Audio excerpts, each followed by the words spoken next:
Hey, everyone. Hope you guys are having a good night. You know what? I just realized that's not on. There we go, because we are live. Look at this. I started actually on time for the first time in a long time. So we have TikTok family on the backup account watching tonight, and I'm just going to say we have a lot of Diddy things to talk about. Some stuff happened since, basically over the weekend. A lot of bombshell lawsuits were dropped today. Even some stuff late last week that we haven't had a chance to talk about. And so that's what we're going to do. We're just going to get right into it.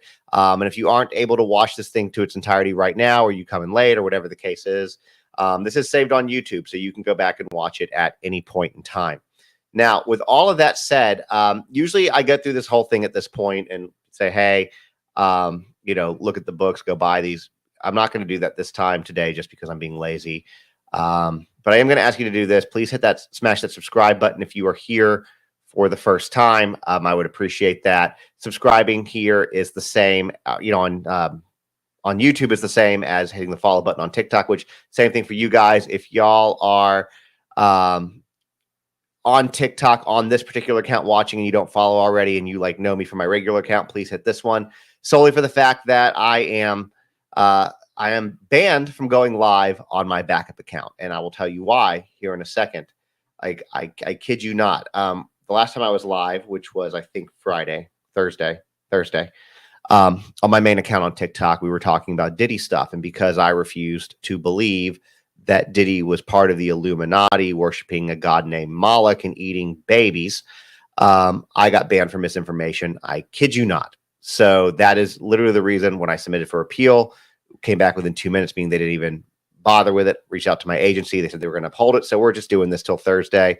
It is what it is, but that's good for YouTube. So anyways, please, like I said, hit that follow button, hit that subscribe button, smash that thumbs up on YouTube. That's a free thing that you can do. That gives me a massive, massive solid.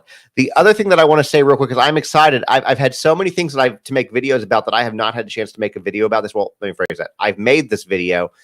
It'll go out tomorrow. I just haven't had a chance to post today. But yesterday on TikTok, we hit 1.5 million followers. So appreciate you guys for that. I don't like this in the background here. So 1.5 million followers. So I want to thank every one of y'all for doing that on my main account. Y'all are absolutely amazing. I would not have an account without you guys. So humbly, I appreciate y'all support in my content and wanting to hear me talk, and just thank y'all so much. Now, with all of that said, let's just dive right into this, because there's a bunch of stuff. We're going to talk about the Kanye stuff that came out last week. There was something that I haven't even had a chance to read yet because it just came through regarding Justin Bieber. I know that Bieber is a hot topic with you guys. A lot of y'all want to hear about Bieber and know where things are at. And this one's coming from his mom. So anyways, we're going to talk about that. But let's get into these lawsuits, guys, because there were six lawsuits brought up against Diddy today.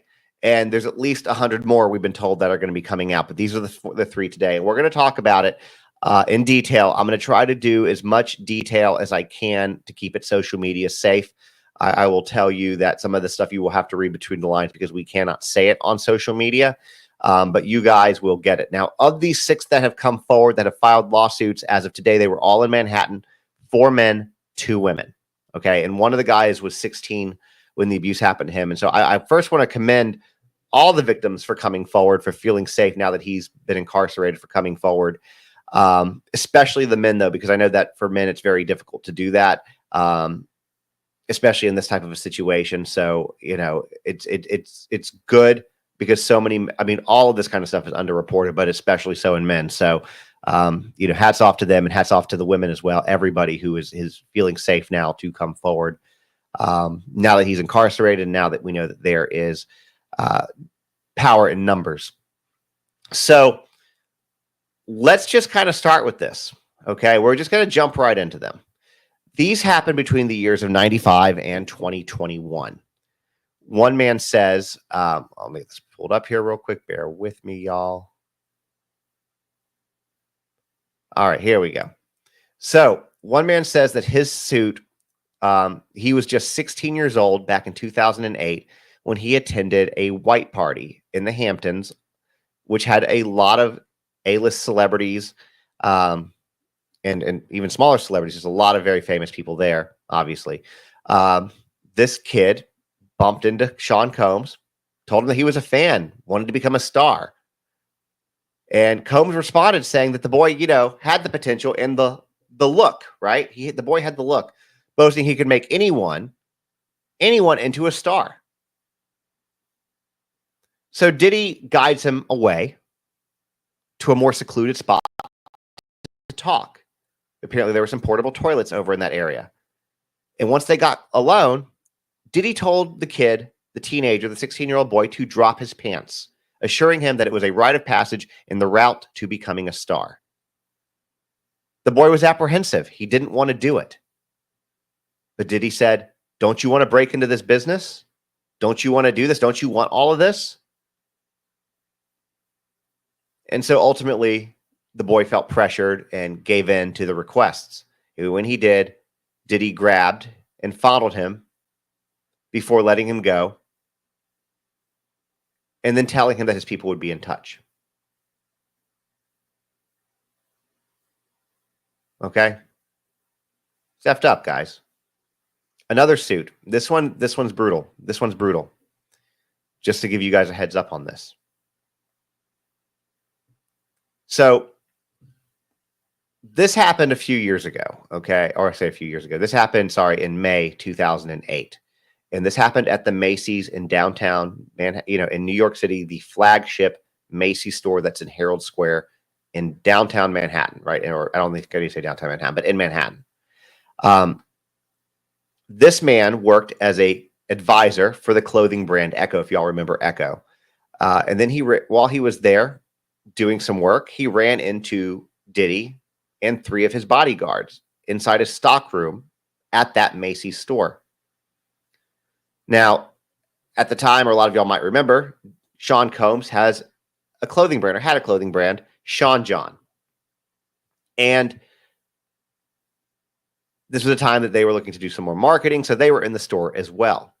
Well, apparently, according to what this victim says, is that he was hit in the head, he believed with a pistol toward the back of the neck, knocked to his hands and knees as the group made threats such as, I'll take your life. And then Combs told him, "Suck my blank Echo," referring to the company's name, but talking to the guy. He then proceeded to orally R him for the next 2 minutes, grabbing his hair, saying things like, "You like that, white boy?" Afterwards, Diddy said, "Shut up or I'll kill you."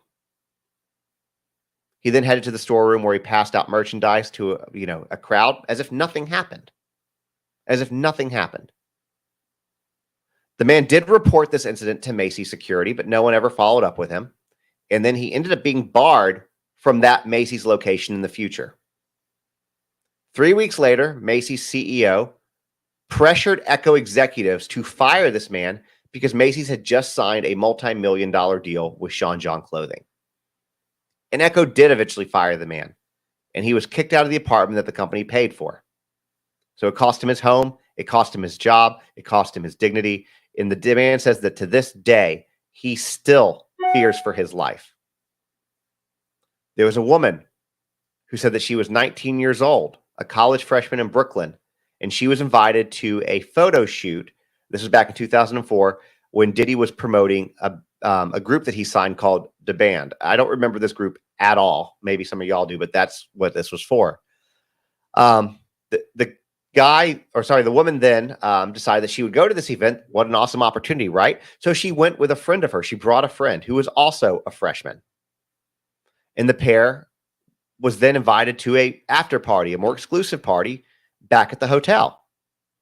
And a security guard who basically brought them up, took them into Diddy's actual suite, locked them in it before saying, "You know what you're here for."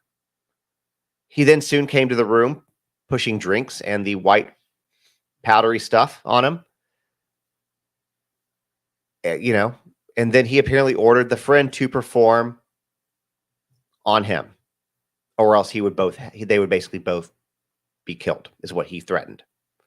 He then forced himself onto the plaintiff, the woman who he invited, fondled, molested, and ultimately AR'd her while she was begging for him to stop.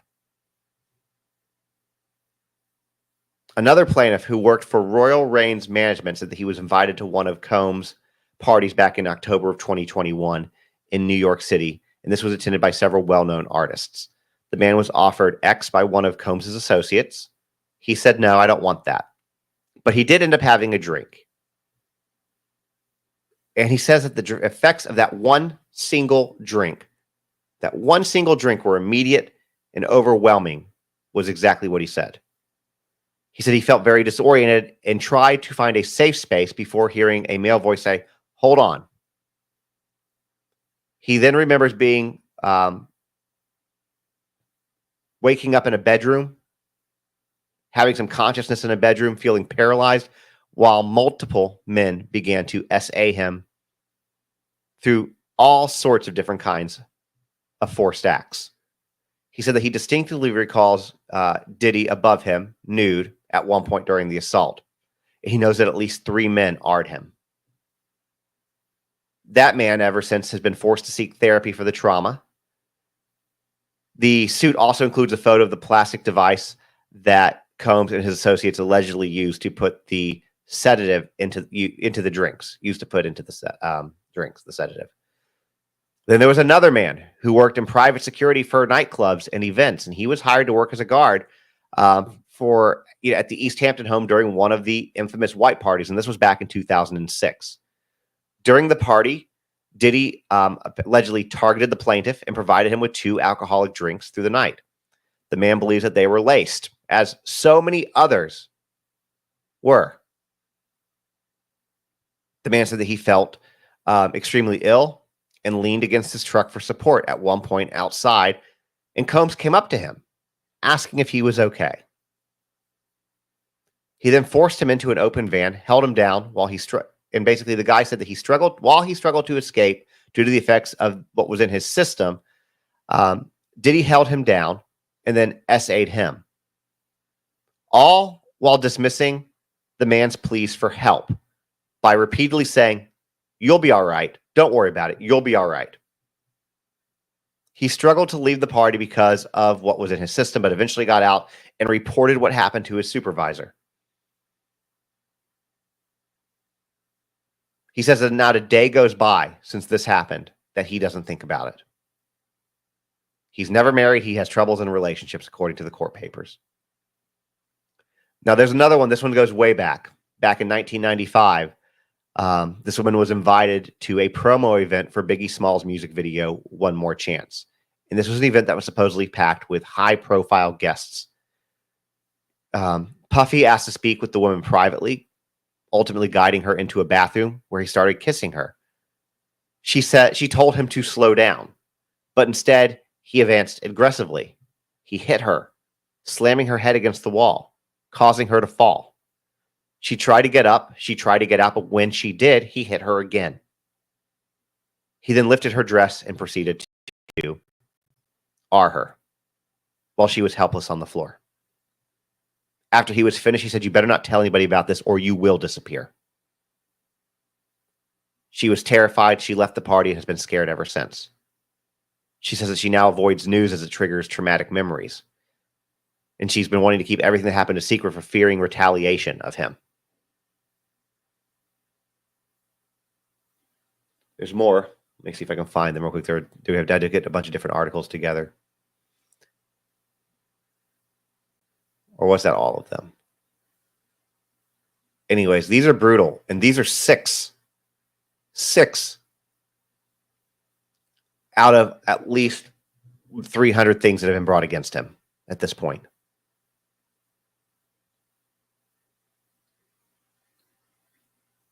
All right. That's insane, y'all. That's insane. And I saw somebody ask on TikTok, how are they going to how are these people going to prove this? And you know something? I can't answer that question for you. We know that some of them took pictures. We know that some of them have witnesses. Some of them have reports that they filed with supervisors or companies or whatnot. But here's what I can tell you.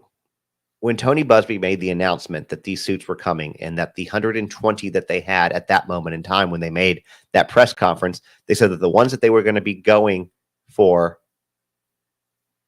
were ones that they basically had indisputable proof for, that they had evidence of whatever that is that proves that they happened.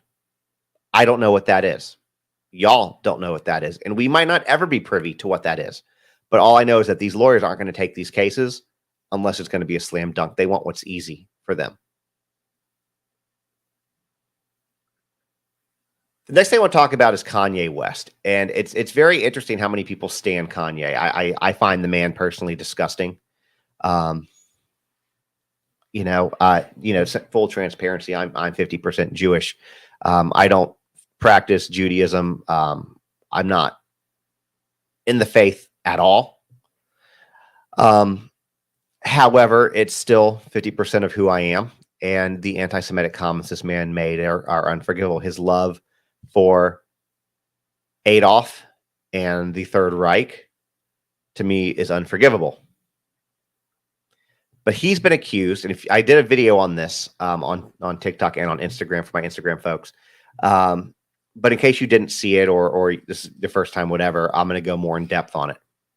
But he has been accused of basically giving substances and R-ing his ex-assistant at a Diddy party that he was co-hosting. This woman's name is Lauren Pisciotta. Sorry, I'm sure I'm mispronouncing that. And actually, not long before, but prior to Diddy getting arrested, she sued Kanye for alleged harassment and stalking her while she worked for him back in 2021 to 2022. She's filed an 88-page lawsuit, and it makes dozens of claims, but we're not going to go through all of them, but we are going to go through some. She detailed his 6 obsessions, his fetish for wanting to also sleep with his target's mothers, including his wife Bianca's family, his new wife. The lawsuit delves into his allegedly infamous parties and the full horror of his neo-Nazi views, included hate-filled rants and forcing staff to draw swastikas. She also claimed that Kanye promised to pay her $4 million a year salary, bragged about it to Jay-Z, then wrongfully fired her and never paid on a $3 million severance payout. Now, West has denied the claims in the original lawsuit that was filed back in June, which has since been updated, calling them baseless and accusing her of blackmailing and extortion. But he did not file any type of defense to that, and he's had months to do so. 4 months to do so, as a matter of fact. But he didn't file anything. But the most serious claim out of all of them was that years before she worked for him, he gave her substances that she didn't know about and R'd her. And she didn't know about it until recently. And we're going to talk about how she found out. Because she only found out in her last few weeks in his employment. She claims that she met him first when he invited her client, who was a musician, to a studio session and party that he was co-hosting with his friend, Sean Combs.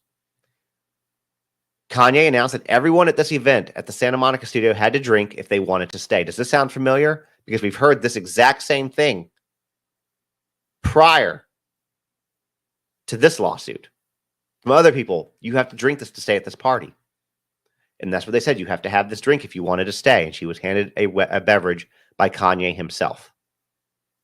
After a few sips, she started to feel disoriented and began to slip into what she describes as an altered and highly impaired state. She felt less in control of her body and speech, and that is where the memories of the night begin to escape her. The next day, she felt ashamed and embarrassed that she couldn't remember the evening, and that her musician client had refused to discuss what happened. She claimed that she only learned years later why her client was too traumatized and disturbed to speak about that night.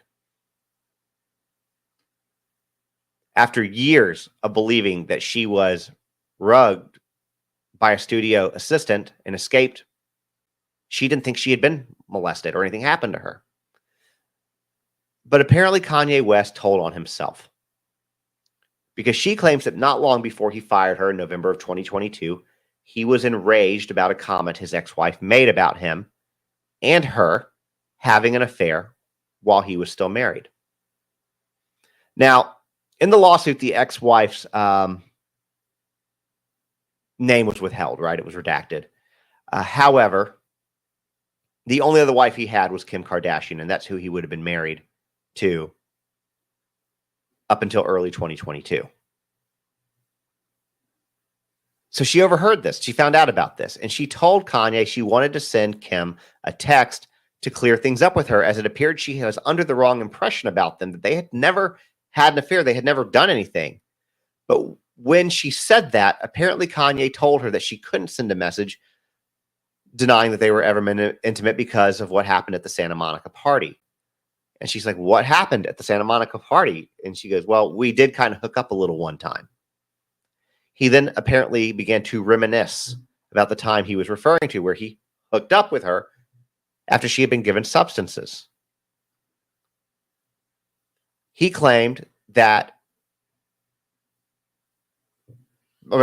she claimed that Kanye told Kim that they hooked up, but left out the true nature of the severity of what he did to her. Because they didn't hook up. He AR'd her.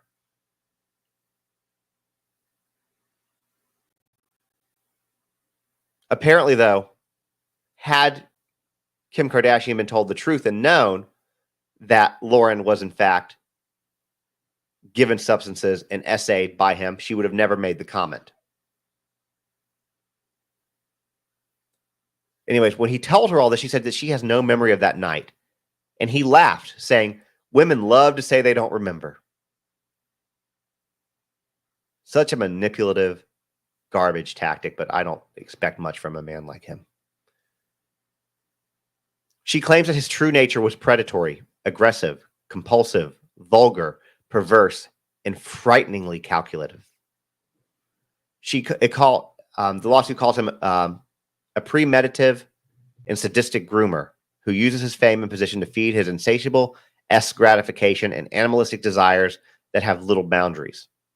The lawsuit claims that he often would have inappropriate relations with employees and a rotating list of guests in his Yeezy company offices.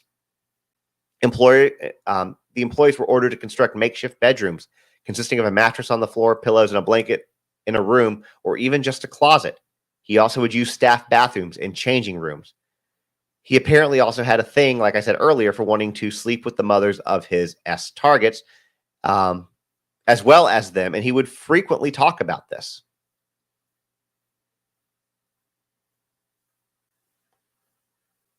Now, he also allegedly sent, which we haven't seen the screenshot yet, but back on September 28, 2022, he allegedly sent her a screenshot, Lauren, of a text conversation between him and his new wife, Bianca, about wanting to sleep with her mother, saying, I want to except to spell the word out, your mom, before she leaves. According to the filing, he asked Lauren, should I add, I meant I want you to watch me, F your mom, referring to his wife, asking if she wanted to watch them, her husband and her mom together. All right, it's effed up. There was another time that he allegedly texted Lauren, this was on September 13th of 22, about an A-list fashion model that he was, quote, determined to sleep with, and requested that she model her specifically for his sunglass campaign. The name's redacted. And then he sends a thing that says, hey, is blank, I don't know, we don't know her name is redacted. Is blank better for me than a different A-list fashion model? How do I tell her I need to F her mom bad? The lawsuit also claims that one afternoon in August of 22, Kanye got drunk on his favorite Hennessy and Diet Coke mix. And he would basically take breaks to instruct Bianca and other female guests to give him and other men perform favors in the office change rooms. and then later boasted to his assistant Lauren about it. And remember, she's got text receipts to back this stuff up, guys. Like, she's got text receipts. These are very specific allegations with very specific dates. Like, you're innocent until proven guilty, and this is a civil case. But you don't have receipts like this for made-up stuff, is all I'm saying. But there was another time in June 14, 2022, he allegedly texted her about an encounter with a model where he claimed to have drunk a bottle of wine with her and then put the bottle inside the woman. And then he told her that, I feel like you could be a spectator. I just feel like she needs an audience, a beautiful audience, is what he told her.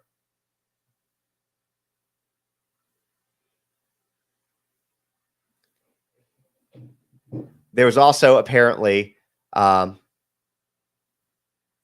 she informed him of a delay with Japanese work visas, and she claimed he replied with a bizarre string of texts saying that, so I'll come back to LA. I do want to see my kids.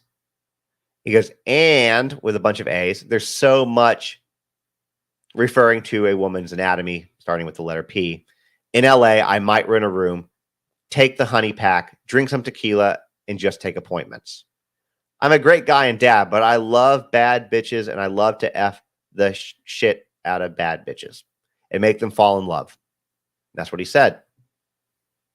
She also claimed that he used his connections at companies like Adidas and Gap to get work visas to traffic women into the U.S. solely for the purpose of his own gratification. They were given obscure job titles at his companies, and he would have them sign NDAs about their experiences. But he was brazenly open with his assistant and other staff about it, giving them grotesque details, and always filmed it so that they could get the full picture. The lawsuit often claimed that West often offered up his partners, employees, and women he trafficked as gifts to his friends and colleagues, both to make himself look and feel cool and to gain an upper hand in business negotiations. One was called a gift straight from Russia. Lauren claimed that he tried to gift her as well, his assistant, but without success, including one time that the man he offered her to, which was an A-list celebrity, warned her about it. He apparently would frequently host parties at hotels like, I'm not going to name them, but actually we'll name them. The Nobu Royokan Malibu Hotel, Beverly Hills Waldorf Astoria, and San Cediro, I'm probably not saying that wrong, ranch in Montecito, California. She claimed that he would make up these elaborate schemes. We're talking about Kanye right now, guys. This is Kanye. And when he co-hosted a Diddy party and some of the other stuff he's done. And then we're going to talk about Justin Bieber in a moment. But she claims that he made up elaborate schemes to lure her and other women there, usually claiming that he needed something. Often it was honey, which is an enhancement product he allegedly took and required Lauren to always have, his assistant, to always have ample supply of on hand. She claimed he once openly admitted his plan was for her to bring him some so he could involve her in one of the parties. He texted her and said this, and yeah, I want you to bring the honey and stay, but it didn't work, LOL. What you want for your birthday? Is what he texted. He said he would also have ever-changing moods, which, I mean, we already know that. That meant he would either respond to her shutting down his advances and invitations to S parties with offers of luxurious gifts, or intense anger and frustration and assignments that were difficult or impossible just to punish her. Not surprisingly, she also says that he was an anti-Semitic bully. He began spouting anti-Semitic hate speech and self-identifying as a neo-Nazi. And that all began famously on October 8th, 2022, when he tweeted, I'm a bit sleepy tonight, but when I wake up, I'm going to DEFCON 3 on Jewish people. He added that the funny thing is I actually can't be anti-Semitic because black people aren't actually Jew. You guys have toyed with me and tried to blackball anyone who opposes your agenda. Lauren's lawsuit revealed what she claimed were events leading up to this outburst and how it began escalating his bigotry. He had first demanded the biggest hotel suite in LA, but none of the places she knew he liked were available. So she called their real estate advisor, who called in a favor to secure a last-minute 5-star penthouse in West Hollywood. But just 10 minutes after arriving, Kanye stormed out of the hotel, calling his assistant in rage, claiming the room was trash. He's saying, of course, my real estate advisor got him that trash hotel room with light blue walls because that's something a Jew would do. That's what he told her. He then called her again from the car to go on a vile anti-Jewish rant. And later that same evening, he sent the infamous tweet. Afterwards, he called her and got her to read the tweet back to him because it turned him on. He sent her numerous other anti-Semitic texts, which are detailed in the lawsuit, many extremely vile and disturbing. Again, there are receipts to all of this. Afterwards, he called Lauren Pisciata and got her to read. Hold on, sorry, I got back. Lost my place on my notes here, guys. Now, the lawsuit also claims that, which we know, that it got even worse after he abruptly ended his part. Let me change the notes of what it said to what really happened. The lawsuit, here's what it says. It says the lawsuit claimed West's bigotry got even worse after he abruptly ended his partnership with Gap and left the shared office. They ended the partnership with him. Let's make that very clear. Just like Adidas ended the partnership with him. Although Adidas took a minute, but being a German company, do you think they would have jumped on that a little bit quicker? But he ended up moving Yeezy into one upstairs from an American apparel factory in South Central LA at the behest of his friend. The lawsuit didn't name him, but explained he was forced to step down from his former company and was serially accused of SA and misconduct because they shared the same passion for S. And they promptly set up Kanye's office little rooms as bedrooms just for that purpose. And as soon as the company moved in, West gathered all the staff, gave a long-winded, anti-Semitic, racially charged, threatening hate speech. He took heavy breaths and aggressively expressed his love and admiration for the genius of Adolf Hitler. He then went on to announce his infatuation with Nazis and the Holocaust, as well as his utter hatred for very specific Jewish people, especially the Jewish people who were currently in power in the music industry. He concluded his rant by saying that he was at war with the Jews. This is all, by the way, in the lawsuit, guys. We are all reading this part from this taking pieces out of this 88-page lawsuit that was filed from Lauren Pisciata, a woman who used to be Kanye West's assistant and was AR'd at a party that Kanye co-hosted with Diddy. Now, after the speech, he berated a young, newly hired graphic designer and forced him to draw a swastika. The guy declined. And when he did decline, he continued to force the issue, bullying him, saying it was a test, and asked him if he was Jewish. The designer stuck to his guns, though, and stood up and said he'd read about the Holocaust and he could not accept that request. West demanded he draw it or he'd be fired on the spot. But eventually he gave in, as West stood over him and watched. Kanye then instructed him to begin rendering a new Yeezy logo that he desired to be inspired by and incorporate Hitler and the swastika symbol. He then moved on to passing around his phone to show everyone the most offensive, disgusting, and vile S messages, and he sent those to the editor-in-chief of the most famous fashion publication in the world. The lawsuit claimed that West often yelled Heil Hitler and performed Nazi salutes around the office. He regularly compared himself to Hitler and a Nazi. The filing says that he would also ask employees and guests to reveal their practicing religion, and depending on their answer, they could be terminated or asked to leave for a specific amount of time. If anyone voiced their true concerns or verbally disagreed with him in any way, they would risk being humiliated and immediately banned and blacklisted. He would apparently also spread hundreds of pieces of clothing across the floor of a large open space in the office and had the clothing designers draw swastikas on them. He said his staff were his army and that he was Hitler. He's also been diagnosed as bipolar, which we all figure because of his mood swings. We know that. And the lawsuit also details how occasionally after one too many S parties that he would very briefly take stock of his disgraceful and illegal behavior and lifestyle, spend some time thinking about his family and his children, and want to repent in some way. What followed from that were godlike phrases, where he demanded there be no cursing, no alcohol, no S, and all the women around him had to be covered from head to toe so they wouldn't tempt him. That never lasted very long, though, and his vices would return with a vengeance. And during one of these phases, I think in August, this woman has an OnlyFans, and he wanted her to delete her OnlyFans account as it felt it would make her godlike. And he was also worried that it would interfere with his campaign for U.S. president. Because if y'all don't remember, Kanye did, for just like 2 seconds, run for president of the United States, just as a quick reminder to you guys. He then began to obsessively compare her members of let me read this. He then began to obsessively compare her to members of Donald Trump's staff and told her she needed to be more like them and told her to contact one of them to, quote, give her tips. He said her OnlyFans could, quote, be a reason he would not get elected,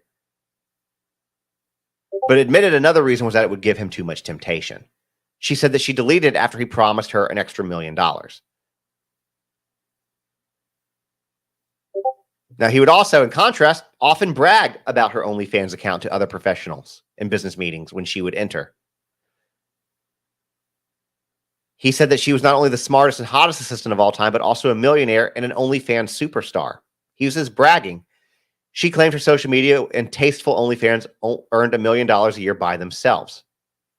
She was then promoted to chief of staff with a $4 million salary. This apparently happened in September 13th of 2022. And he was so excited, he shared the news with his good friend Jay-Z. He sent her a screenshot of the exchange between the two. Checking in, pray. This is what it said. And again, there's receipts to all of this, guys.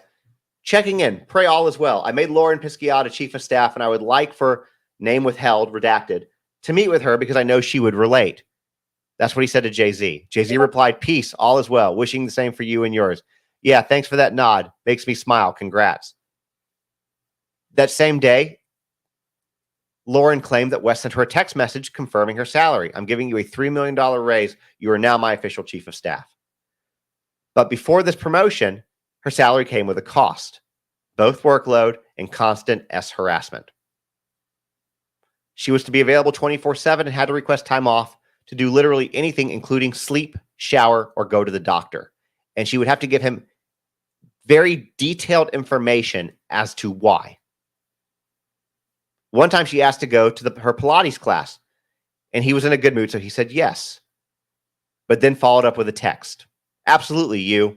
Pilates. The thought broke my, his area downstairs. He called her his therapist and often had her sit in silence while he ranted on for hours. He refused to carry a wallet, money, credit cards, or ID, so she had to make sure everything was paid for wherever he went. Apparently, he was so turned on by the leggings she wore once to work that he called them her super pants and got her to buy them for women he wanted to sleep with. This list goes on, guys. Like, why he's not been arrested at this point, too. Maybe it's coming. I don't know. She also details how he was allegedly obsessed with sleeping with her and tried many times and manipulations to woo her. Basically, that's how she worded it. Not getting her frustrated him, but also thrilled and excited him, and it became a game. Apparently, on June 15th, 2022, there's a text where he sent, in a text to her, he's like, I always get money, I never get Lauren. That's what he said to her. On her birthday, on August 17th, 2022, he insisted she personally bring his passport to him at the Amman Hotel in New York.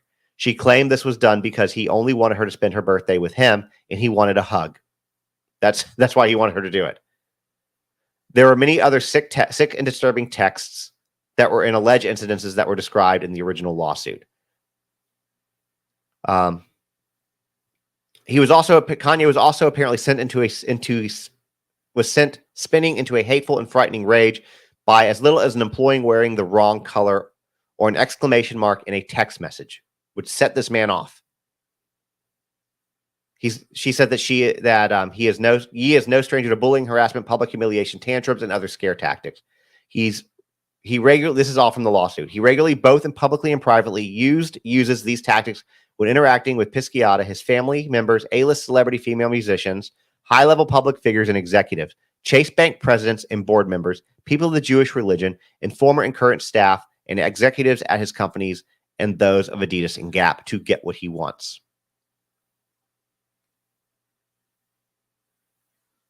People were so concerned about what they witnessed him doing to her that they would ask if she was okay constantly, frequently.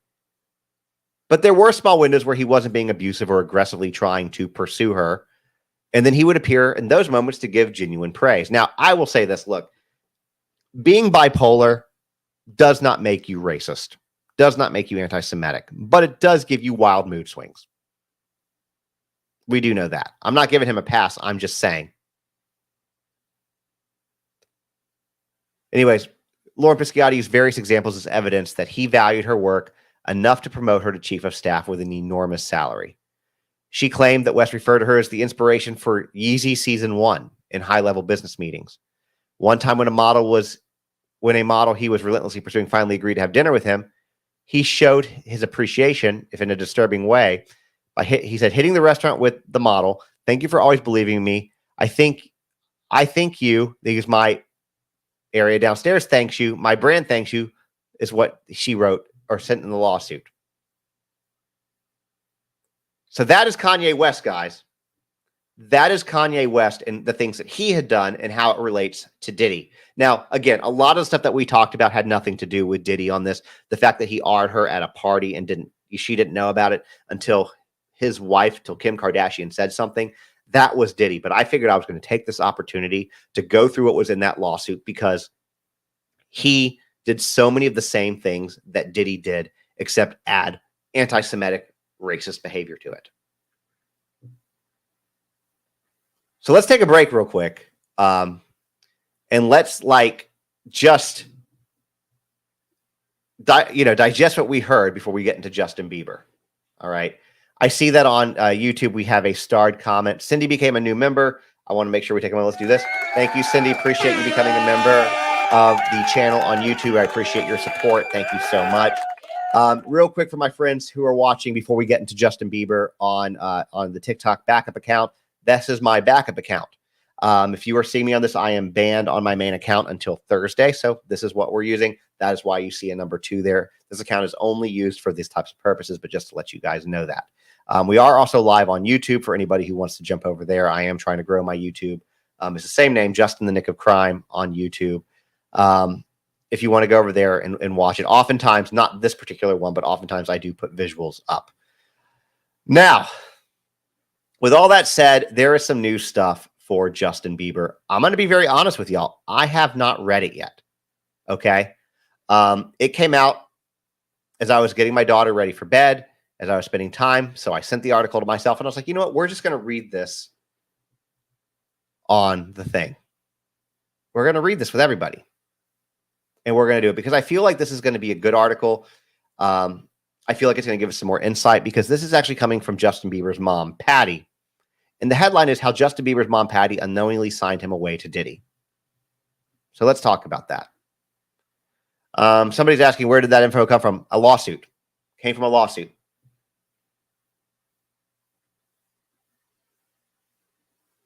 So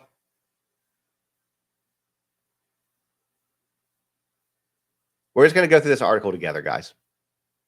When Bieber signed his first record deal with Usher's label in 2008, his mother, Patty, had no doubt he would be a star. In fact, Patty was fundamental to her son's early success.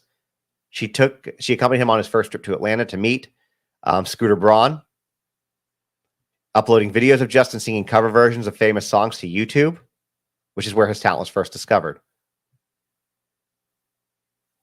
Patty gave birth to her son at a home for teenage moms a month before her 19th birthday. She was in charge of signing his legal documents as his career took off, and she admitted the task was daunting.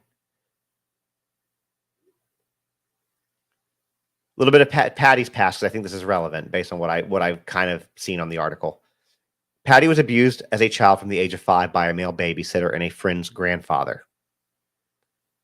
She recalled how she became so accustomed to being violated that it began to feel normal.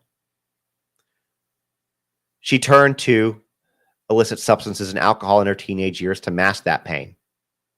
She raised Justin Bieber in social housing and worked 2 or 3 jobs at a time to support them. After years of struggle, Justin's sudden and very quick rise to fame felt like the reward they'd been waiting for. They didn't know what they were doing. They didn't know that by putting him into this life at such a young age, that they were leaving him potentially vulnerable to some of the industry's most dangerous and predatory people. She didn't know this. Just a year after being signed to Island Records, Justin Bieber, who was 15, spent what we now know as the infamous 48-hour period with Diddy, unsupervised, at the rapper's home, where they went, quote unquote, full buck crazy. Let me keep going down here. We also know, before we get more into this, that Bieber, who's a new dad himself, feels disgusted by the allegations against Diddy and wants nothing to do with him. And people have started asking questions like, how could such a doting mother could leave her son in such a vulnerable position and allow Diddy to become a mentor-like figure to him? He should have never been allowed to party with Diddy or anyone else when he was that young. They claim that he was thrown to the wolves by his mom and largely absent father, Jeremy Bieber, with whom she split with a few months after Justin was born. But there's no evidence to support or suggest that Bieber's parents, Usher or Reed, knew about Diddy's criminal activity at the time. And Patty was still young. Remember, she had her son at 18, just a month before she turned 19. So she was young. She was a kid. And she came from a family with a lot of tragedy. A violent alcoholic father left when she was 2. She had a sister that died, even before she was born, which affected her mom. In fact, her mom was pregnant with her when the sister died after being hit by a car. She claims that she was first molested at the age of 3 and it continued till she was 14. She said that she was violated so many times that as the years went by, it began to feel normal. It's a strange marriage, knowing something is wrong, yet at the same time finding it familiar and commonplace. As I said, she turned to illicit substances and alcohol to numb the pain and supported herself by selling the green leafy stuff and cigarettes. She started drinking and smoking when she was 14.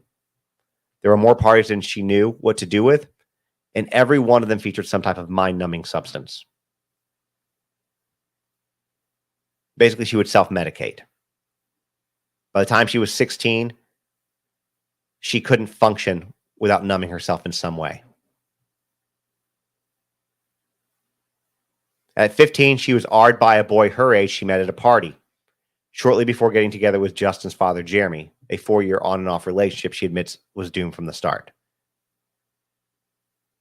By the age of 16, Jeremy was already attending AA, but found it hard to stick to that 12-step program and would fly into drunken rages and accuse her of cheating. We're getting to all this to build up to what this is. Like I said, I've not read this yet, so I'm going to skip ahead. She goes through and talks about things that happened with her. She tried to take her own life at 17 by stepping in front of an oncoming truck.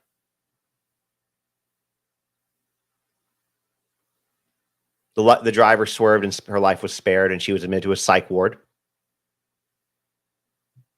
But after leaving the hospital, she did try to distance herself from her old partying lifestyle. And when she did that, she went to a routine gynecologist appointment and found out that she was pregnant. Her mother told her she was done raising children and Patty had to get out of the house. She had to leave.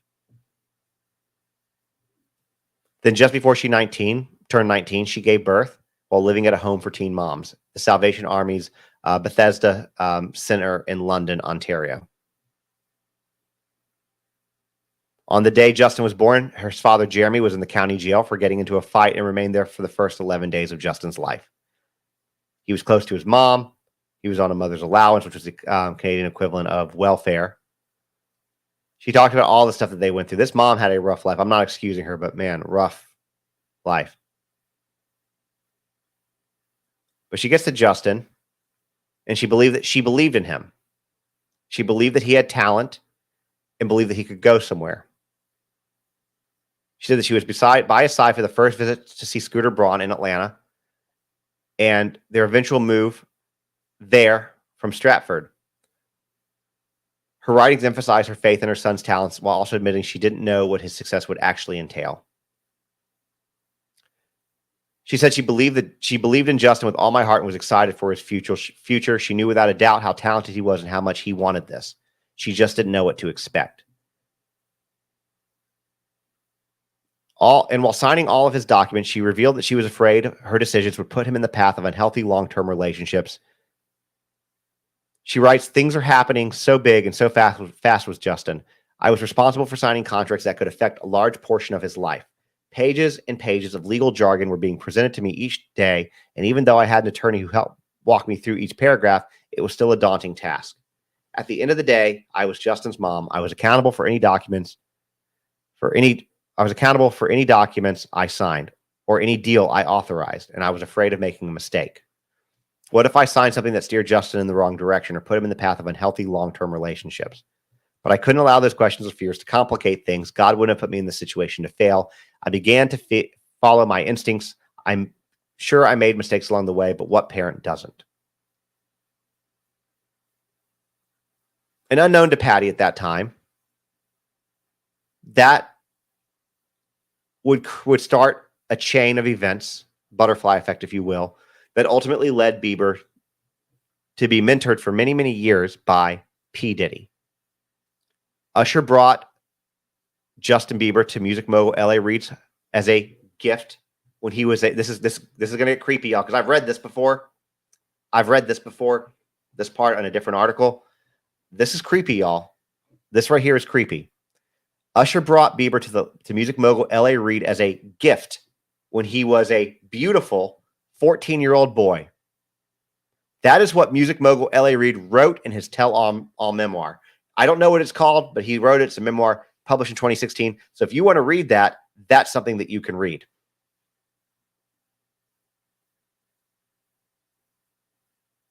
One year after being signed to Island Records by L.A. Reid, Bieber was then 15, and he spent that infamous 48-hour period with Diddy, seemingly unsupervised, at his home, where, again, they went, quote, full buck crazy. In a video that was taken during that time and shared to YouTube by Bieber, Diddy, who was then 40, he turns to the camera and says he's having 48 hours with Diddy, where we hanging out. And what we doing, we can't really disclose. But it's definitely a 15-year-old's dream. We're going to go full buck, full crazy.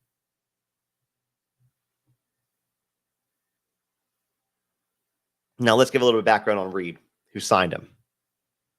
Reid first met Puff Daddy, Sean Combs, as he was known as Puff Daddy back then, while he was looking for a new A&R man. And he was so knocked out by his creative talents that he introduced him to Clive Davis and ensured he got the advanced recording studio and everything he needed to create Bad Boy Records. At that time, or when Reid, who himself is being sued for SA and harassment by a former colleague, signed Usher as a teenager, he sent him off to be mentored by Diddy for a year while he was 14. Usher played a huge role in jumpstarting Justin's career. While their relationship has always been seen as professional, in 2016, Usher revealed that he felt like a mentor and Justin was more like family to him. Justin quickly became involved with the Caught Up crew, which featured P. Diddy, who also became a mentor to him very quickly. It was also thanks to Diddy that when Bieber's voice broke, it didn't derail his voice with Island, or his future with Island Records. Because by his own admission, L.A. Reid had wanted to drop Usher when Usher's voice broke. Puberty, by the way, is what they're talking about for those who don't know.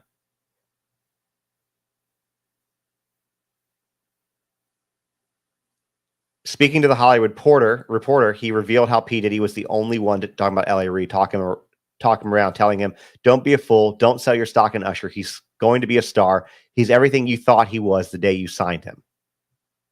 And with that advice in mind, he hired a vocal coach to help Bieber through the transition. He said he wasn't that way to Usher. He didn't give him the same kind of love and support, but Puffy was right.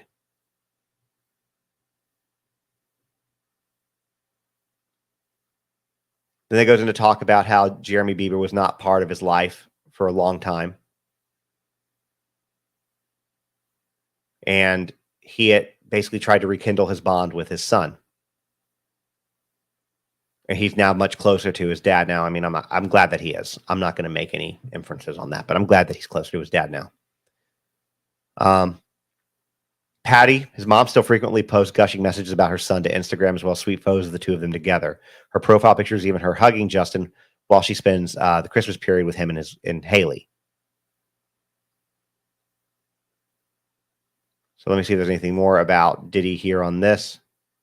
Now, obviously, a lot of y'all, which is why every time I see something about Bieber come across, a lot of y'all are worried about his mental health and what he's going through. And that's what this says here, is that fear has been mounting for his mental health in the wake of Diddy's arrest. In 2009, he ceased hosting his famous white parties for A-list friends and allegedly ramped up his seedier notorious freak-offs, at which many of the crimes listed in the New York indictment are said to have taken place. We know that part. There's been a lot of videos surface about with him and Bieber, Diddy and Bieber.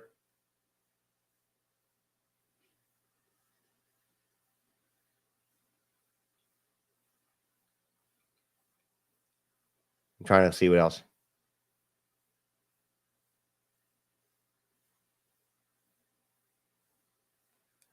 Jimmy. Okay, so during an interview with Jimmy Kimmel, apparently this was the thing.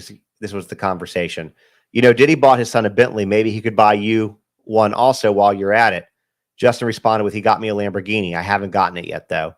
Jimmy said, "When is that coming? The Lamborghini? We talked about that last time." In remarks which have not aged well, Diddy explained the Lamborghini for a day or two, and then he had access to the house. And he knows better than to be talking about things that he does with Big Brother Puff on national television. Everything ain't for everybody. That's what Puffy said. The new Justin says he's been advised to stay as far away as possible from anything and everything related to Diddy. Another source said that Justin, close to Justin, said that he's in a hard place mentally right now as he struggles to come to terms with the allegations against Diddy. He has such a history with him, and the allegations against him have been hard to process. And that's what we know on this one. Now, so that's where Bieber's at, for those of y'all who want to know that from his mom. Now, there's another one we're going to talk about. This one also came through while I was getting the kid ready for bed. I've not read this, but I feel like this is going to be one of those situations where the person probably should have kept their mouth shut. Let me real quick check and make sure everybody's got questions here. We got another starred thing. Oh, we got a super chat. Hold on a second. First, I'm going to thank you for the super chat before we read this.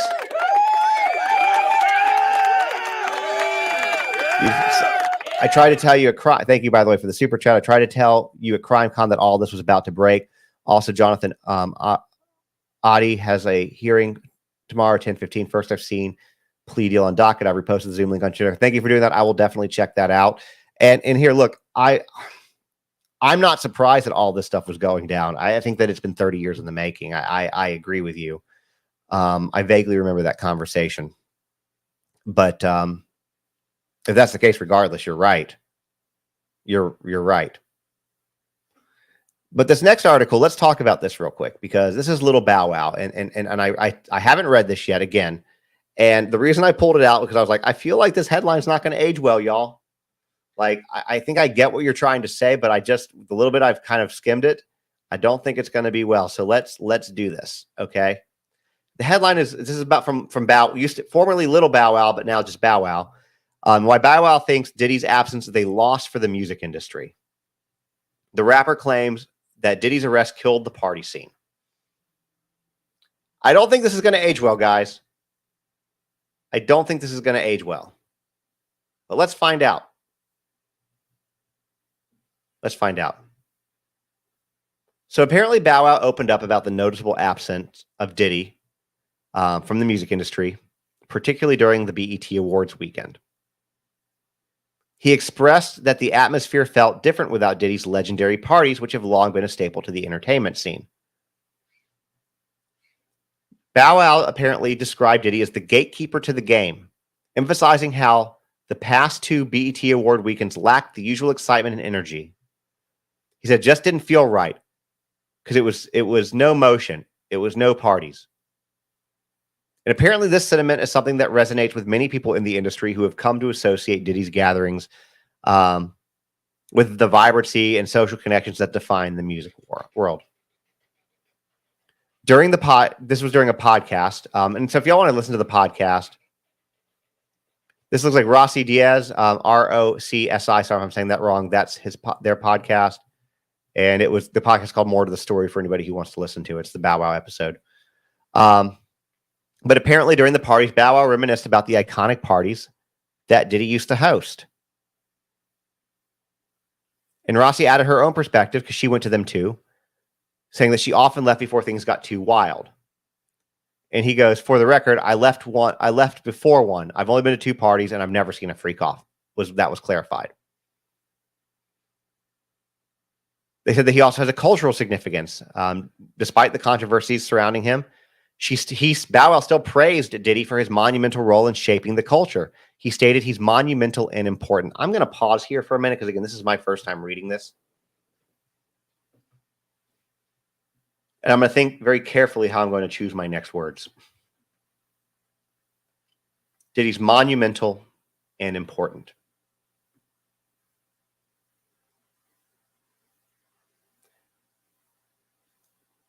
Threatening to take the lives of people, making them take illicit substances, making them drink unknowingly laced drinks. I don't know if I would call that monumental and important. Using your power and influence to make people disappear. And I'm going to come back to that comment in a minute. Don't let me forget somebody to come back to the making people disappear thing, because I want to talk about that. Because I do have something to say on that. So somebody remind me. Pri, if you're here, remind me. These are not the right words to say when all of this is going on.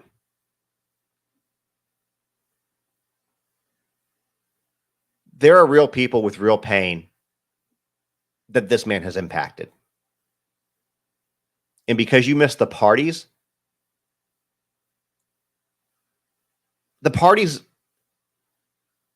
were a facade.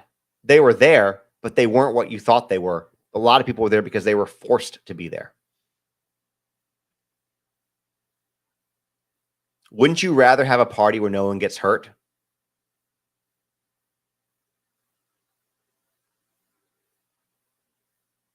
Anyways,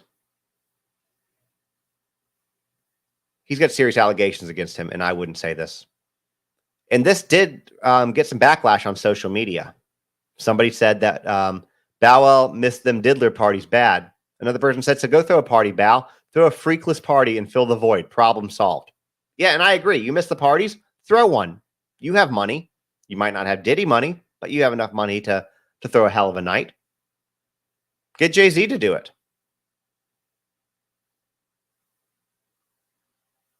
Now,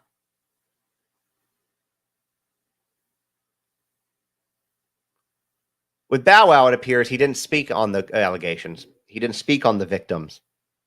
If you're in a situation like that, it is, I mean, like, even if you don't mean it, we miss Diddy's parties, but I'm so sorry for all the victims. I hope that they get justice. It's not that hard to say it, even if you don't mean it. He doesn't have to mean it, but he should have said it instead of, oh, I just missed these parties. It's effed up, y'all. It's not right.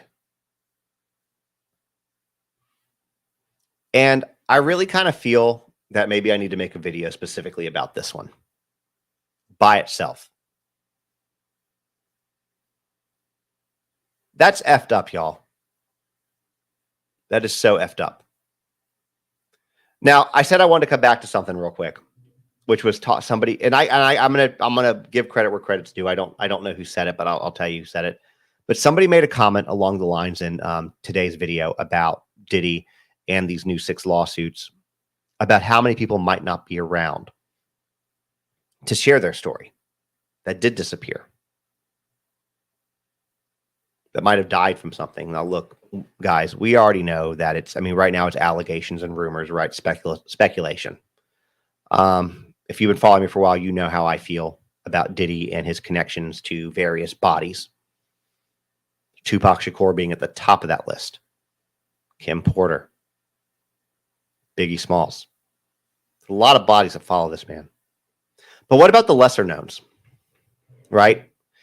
We read today in several lawsuits, several of them, several people who don't even know each other sharing the same MO. That he threatened them with physical harm. He threatened to make them disappear. He threatened to unalive them. Different people, men and women, if they said a word. This is a man, when they raided his house, they found 3 ARs that were defaced, no serial numbers. And this is a man, by the way, this is a man who had no felonies against him. He could go buy as many firearms as he wants. As many as he wants. He didn't have to go buy illegal ones. He didn't have to buy defaced ones. He could buy as many as he wants. Man doesn't have a felony against him. So why have those? How many more people disappeared, Puffy? How many more people told you no or reported? Lesser knowns. Somebody said, what's deface mean? Deface means no serial numbers. Filed off. Can't be traced.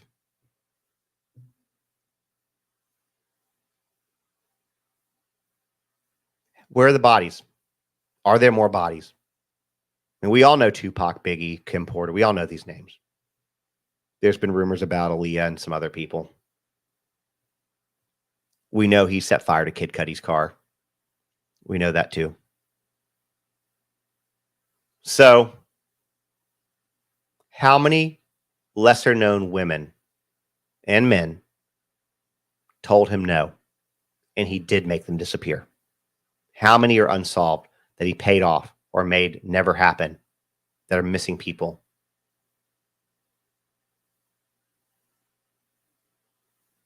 I think this goes a lot deeper than we think. I think it goes deeper than we can begin to fathom, and deeper than we will ever know.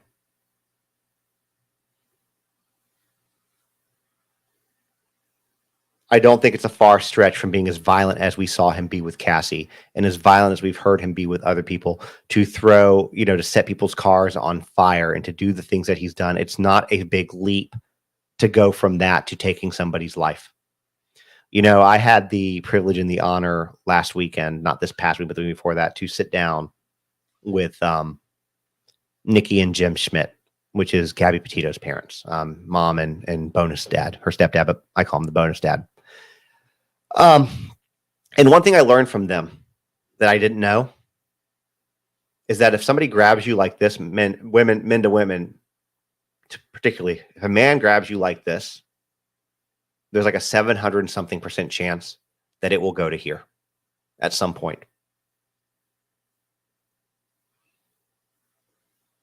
All right. My point is that grabbing somebody's face to make them look at you to go to this, it's not a far stretch, and neither did this.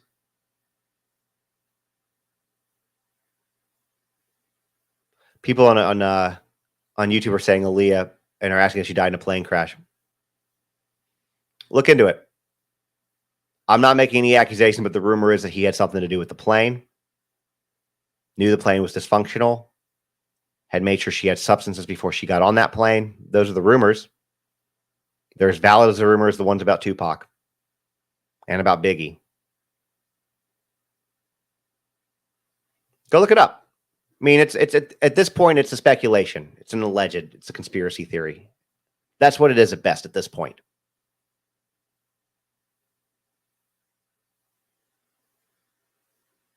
But, left eye. Yeah. Left eye's another one. Thank you for that one. Anyways, my point is that this thing, guys, is going to get it's already messy. it's going to get very, very, very, very messy.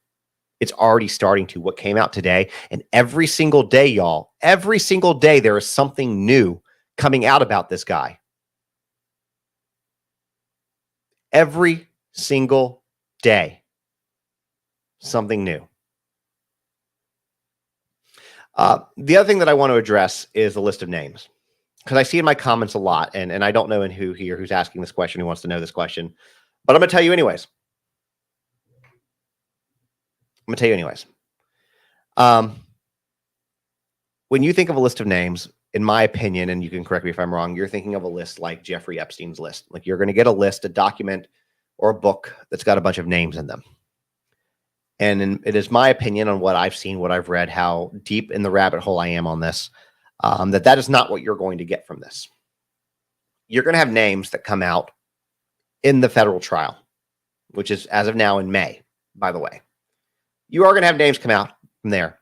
But like the 6 lawsuits that were filed today and the additional that, and I would bet money there will be more filed tomorrow and tomorrow and tomorrow and the next day, you know what I mean? And so on and so forth. Till Friday. Then it'll start again on Monday. And those are civil suits. Those you're not going to see any criminal charges come from, or at least let me rephrase that. It is highly doubtful you will see criminal charges come from that. Is it impossible? No, it's not impossible. Just unlikely.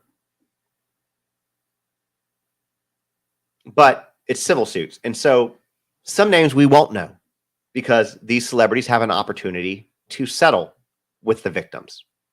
And if they choose to settle and the victim accepts that the monetary compensation is beneficial for them, the lawyer feels that that's the advice that they need to give, then they will sign that NDA.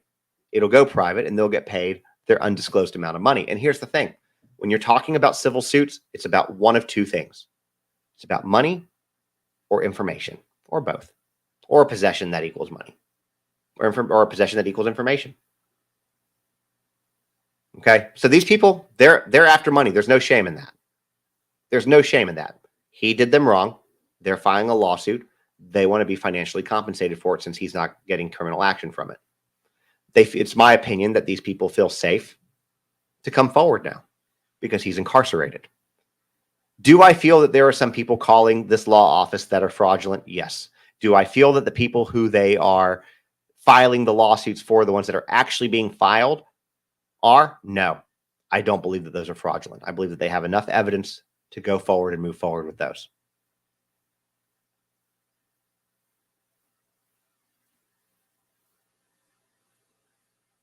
So my point is, there's a lot more to come. And as those lawsuits get filed, that's as the names will come out. Now, if these people pay off the victims, then the names might not ever come out. You might not ever know. And that's unfortunate, because as somebody who consumes entertainment, movies, TV, news, music, I feel like I'm entitled to know who I shouldn't support anymore because they are predators. And we might not get that information, unfortunately.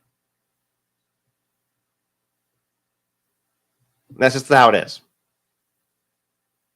But we are going to get names. Kanye, we just did a whole thing on Kanye. He is one of the names that's come out about this. Based on this crap that Bow Wow just did, I think he's going to be one of those names. I don't know that to be factual, but speculative. Ashton Kutcher with his, like, nobody saying a word, and Ashton's like, oh, I'm just worried Diddy's gonna lie about his friends. It's like a freaking 6-year-old telling on themselves. It's like you get your parents don't know what you did. You got home. It's like, how did you know what happened today? I didn't scratch the car. Nobody asked that, but here you are volunteering this information. Right? I think that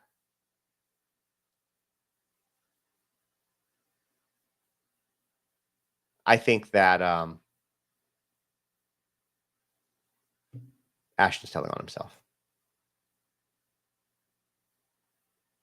I do. It's interesting, guys. Yeah, somebody said, and on TikTok, somebody said Ashton's suspicious. Ashton keeps interesting company, right? I'm not saying that he's a predator or anything like that, but you know, you lay down with dogs, you pick up some fleas, right? I find the fact that he's now I find the fact his charity to help traffic children a bit odd. And I hate that I find it a bit odd, because I feel like that's a good thing for somebody to do if they're doing it for the right reasons. But now I'm not so sure. And again, I'm not accusing anybody of anything. I'm just saying that there are some very odd things here. And I don't know. People have been very quiet. It's like they're waiting for the shoe to drop. It's been very quiet all over the industry.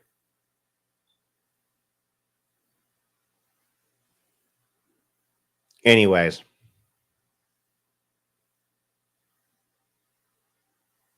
They're getting into an argument on politics over on YouTube, guys.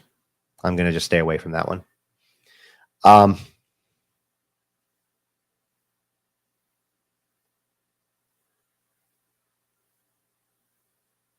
Anyways. Somebody says, I like this comment. Bree, or did Bree say it? No, Anpo said it. Let's say what Anso said it. I like this comment that you made, and I'm going to put it up here. Well, didn't Diddy keep detailed video and audio of all of his friends, who attended the Freak Fest? He did. He videoed everything. By the way, crap, guys, I've got to tell you something. Hold on, I got to get the numbers pulled up on this. I can't believe I should have led with this, guys. I'm so sorry. I just remembered this because you said this. Yes, he does have that. I want to get to the next.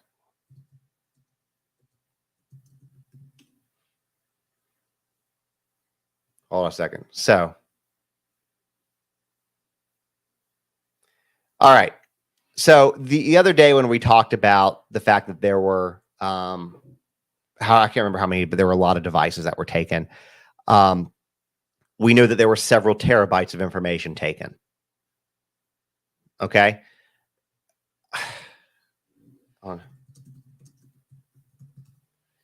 So what we know now is that it was 90 terabytes. Let me put this into perspective for you. Okay. If you were using your average smartphone camera, like just your average, like your iPhone, your Android, you're taking a picture with that. It would hold 25, that much data would hold 25,714,285 photos.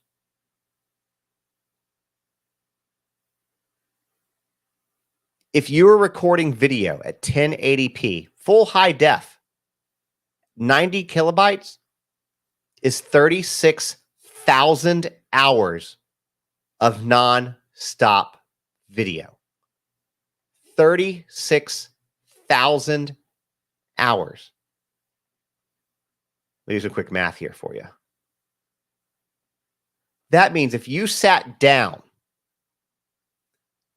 and said, I'm going to watch all of this, nonstop, no breaks, no eating, let it run, it would take 1,500 days to get through it. 1,500 days. Not including leap years, that's over 4 years. I guess that'd be just one leap year then. 4 years. That's how much data they collected from this guy. That's how much data they collected from him. That is a mind-blowing amount. But back to what Anpo said. Well, didn't Diddy keep detailed video and audio of his friends who attended this party? Yes, he did. And so that's the point. Ashton, if you're not on the tapes, then you don't have anything to worry about. There's tapes. There's video. You're either on them or you're not. That's it. It's not lying.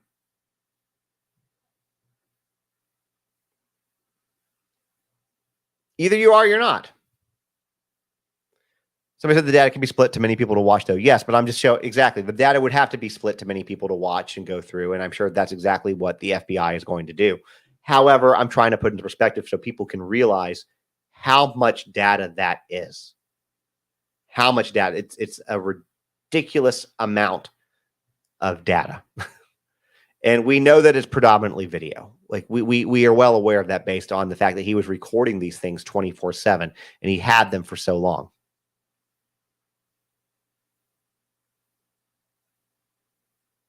This whole case and everything around it is just absolutely mind-boggling to me.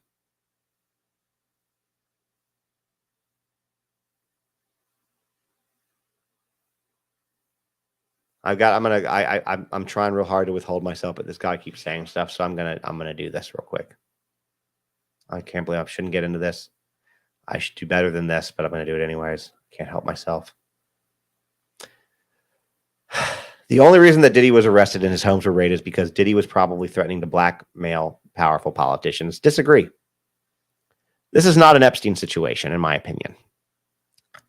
Does Diddy offer a lot of the same characteristics as Jeffrey Epstein? Absolutely. Absolutely. But there's a key difference. Epstein was trafficking to millionaires and billionaires. Diddy is the billionaire. This was done at his home for himself, for his gratification. Whether that gratification was to make him look better, to make him look more powerful, to just get off on it on his own.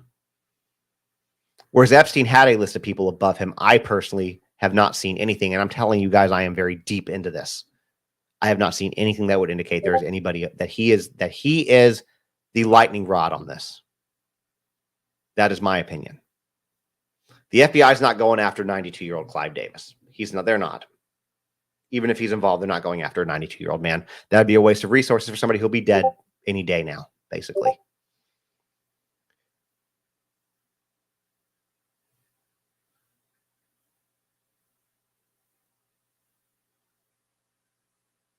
It's my opinion. And if I'm wrong, look, here's the thing, David. If I'm wrong, then I will admit I'm wrong. I'll be the first one. I will be the first one on here telling you guys, hey, they've got this person above Diddy. I'd be the first one to do that and be like, I didn't think this was the case. I was wrong. Here's the news.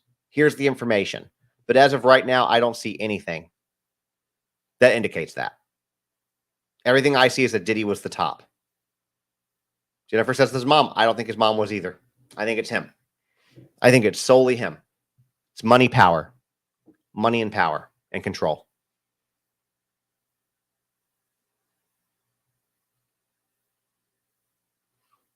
Victoria asks, Justin, is Diddy still in protective custody? In a manner of speaking, yes. So he is not in gen pop. There would be a target on his head. I feel very confident in that statement. Suge Knight said that as well. And he is a prison boss, so he would know. But he is in an area where they put more high-profile people. So it holds 18 to 20 prisoners, more high-profile people. He's with like Sam Bankman-Fried, whose lawyer he's now since hired. So things like that.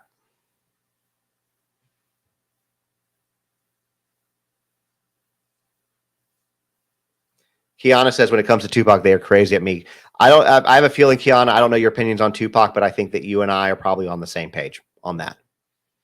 And I want justice for Pac. It's much, if not more than anybody else. He is cellmates with Sam Bankman-Fried.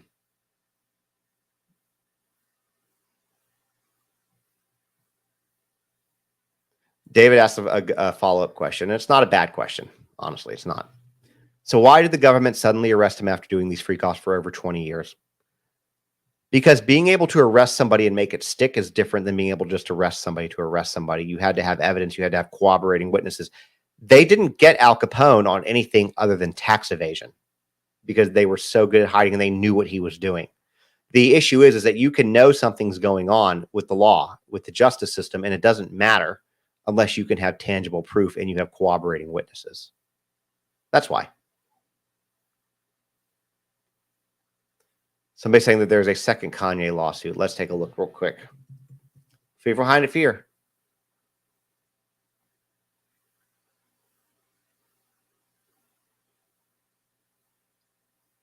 I don't see any new ones, but if somebody sees a new one that's outside of the Lauren Pisciotti one, please feel free to email me. You can go to justinontiktok.com, or sorry, You can actually go to that one. That still works. You can go to justinthenickofcrime.com and you can email me the thing and I will absolutely take a look at it. But I don't see any additional lawsuits at this moment in time, other than the one that was announced a couple days ago on Friday.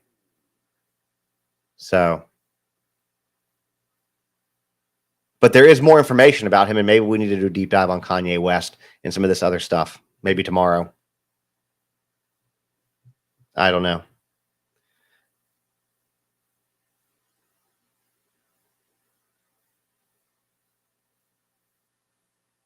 Anyways, guys, this is what we got for tonight. This is a lot. Now, if you are on YouTube, you're watching this, or Instagram or TikTok, wherever you are watching this, I'm primarily on YouTube right now. Please hit that follow button or subscribe button on YouTube, as it's called. TikTok, you're watching on my backup account. I will be back to my normal account on Thursday when they unban me. And Instagram, I love you guys. I'm trying so hard to get up to that 100,000 mark. On Instagram, somebody said, you told us to remind you about the disappearances. Yeah, I talked about that a few minutes ago. I don't have any Garth updates at this moment. I do need to do something on that, though, as well.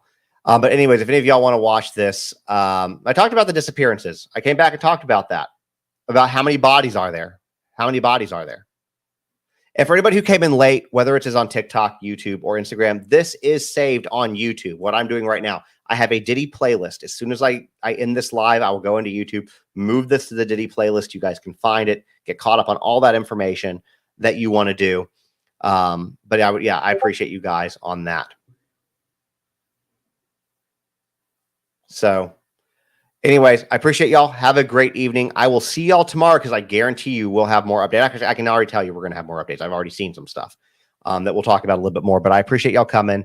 Again, thank y'all for supporting me. Thank you guys for getting me to 1.5 million on TikTok.